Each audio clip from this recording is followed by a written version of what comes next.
April 1942, Britain on the brink.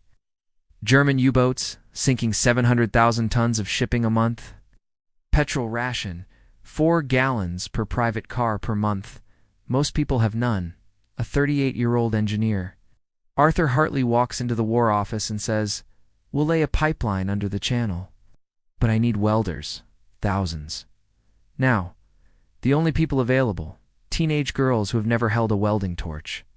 May-June 1942, 1,000 girls aged 16 to 21 recruited from dance halls, typing pools. Sweet factories, average age, 19 names, Joan, Betty, Peggy, Doris, Irene. Little Mary Ferrellivan sent to 2 secret sites, Tilbury Docks, London, and Clifton-on-Trent, Liverpool. Sworn to secrecy for life under the Official Secrets Act. First day, 90% burned their own arms. Day 2, they burned the steel instead, 1942 to 1944. Luftwaffe bombs the docks almost nightly. Girls weld, wearing tin helmets and gas masks.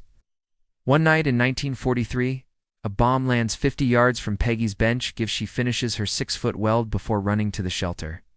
They work 12-hour shifts, sleep on the floor, eat Spam sandwiches, daily target, 3 miles of perfect 3-inch pipe. They beat it every single day for 2.5 years inside the factory. 50 girls per line, passing red-hot pipe like a relay. One girl, 17-year-old Irene, loses 2 fingers in 1943. Comes back 3 weeks later with a custom leather glove and welds one-handed. They invent new welding techniques that are still used today. Hartley calls them the best welders in the world. Male or female, June 1944, the Great Storm destroys the Mulberry. PLUTO suddenly needed 3 months early. Hartley storms into the factory at 4 a.m. "We need 500 extra miles in 30 days or the invasion dies." The girls don't go home for 28 days straight.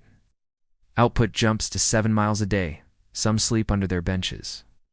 Hair full of sparks, August 1944, May 1945, 3,000 plus. Miles of pipe laid enough to circle Britain 12 times, over 172 million gallons of fuel pumped to free Europe.